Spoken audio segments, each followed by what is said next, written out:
Hello hi good evening. तो आज मत सन्धार इच्छा होता स्वीट कॉर्न खाइबार, तो मो पतिदेव को कहली कि चलो टिके जा रिलायंस आउ नहीं आसवा स्वीट कॉर्न घरे बस जमेकि ना खाइबा। स्वामी मो कथा मानले, आम बाप झील माँ तीन जन जाक रेडी हो गलु आ पहुँचीगलु रिलायंस। जाई देखला बेलू एत भल स्वीट कॉर्न भी नाला, सुखी जाइला, अल्प परिमाण भी था। तो जहाँ हो ता देहर अल्प 6 पीस बाछिकी मुझे नहीं आसली। तापर आम बाप माँ झील गलु फास्ट फ्लोर को। फास्ट फ्लोर मत देखार थिला ओट्स, तेणु कहली चल टिके ऊपर को जीवा देखी मु जो माने जो ब्रांड रे ओट्स खोजुली जदि मिलगला तो नहीं आसबि। बाकी आम फास्ट फ्लोर रे पहुँची गलु। आउ पहुँचिकी ओट्स देखिली जे हेले से पैकेट से ब्रांड रे नथिला, तेणु पलि आसली। आसिकी बिलिंग करदेलु आम। तो बेसी किसी मुझे आन नी, केवल स्वीट कॉर्न, सुजी, लुण, खेजुरी कोली, बस ये अल्प किसी नहीं आम घर को फेरी आसिलु।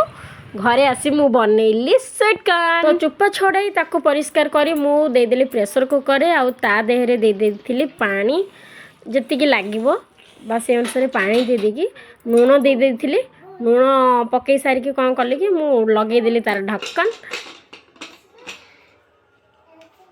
भल भाबरे ढक्कनटा को लगे दे मु गैस लगेदेली आउ ताको सिझिया पई छाड़देली। सी तार सेपटे सिझु थाउ, मु जाए बनई देबी ग्रीन चटनी जोटा कि बहुत टेस्टी लगे। तो तापाई मु प्रथमे धोईकी नहीं गली धनिया पत्र देहरे देदेली जो जीरा आउ आपण माने कंचा लंका जति खाती से अनुसार कंचा लंका पकेबे, लुण अल्प टिके पानी दे देबे ता देहरे, बस एतिके बेसी किछि नहीं। ए सब को टिके भल भाबरे ग्राइंड करनेबे।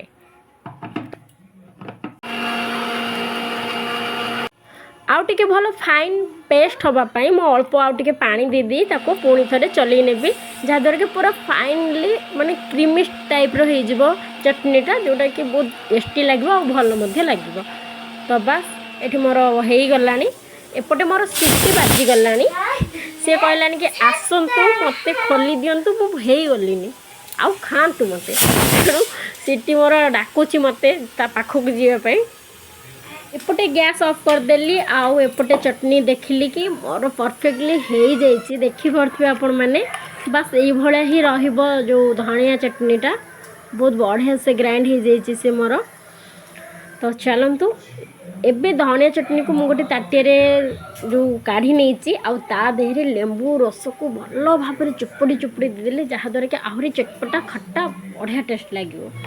तो या मुझे भल भाव गोड़े दूची। बस मोर चटनी भी रेडी आउ स्वीट कॉर्न भी रेडी, केवल खाइबाटा बाकी अच्छी।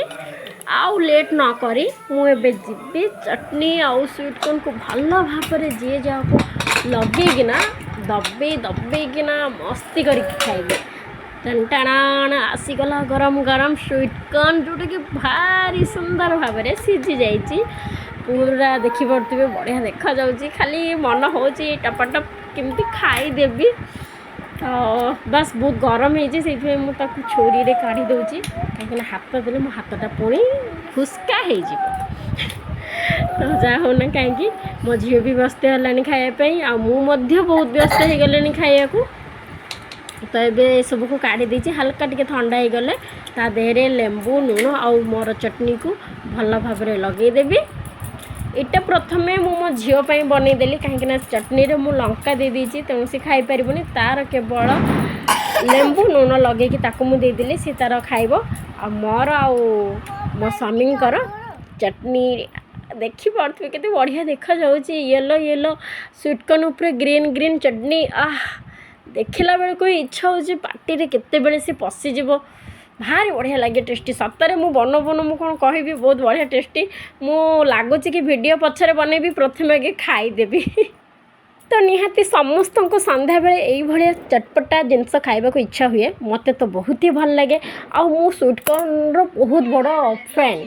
तो मु भी जानवा को चाहूँगी आपण मान भर कौ मान स्वीट कॉर्न खाइबा को बहुत भल लगे, मो भाया कौ मैंने स्वीट कॉर्न प्रेमी मत निहाती जनइबे। वाओ बहुत टेस्टी जी, बढ़िया खाइबे ना कौन कहतु, सॉरी मु तो दे पारिबिनी।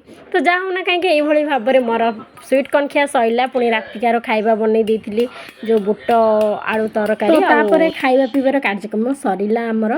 तो आज इवनिंग ब्लॉग टी जदि आपको भल लगी लाइक कमेंट शेयर करने को जमा भूलिए नहीं।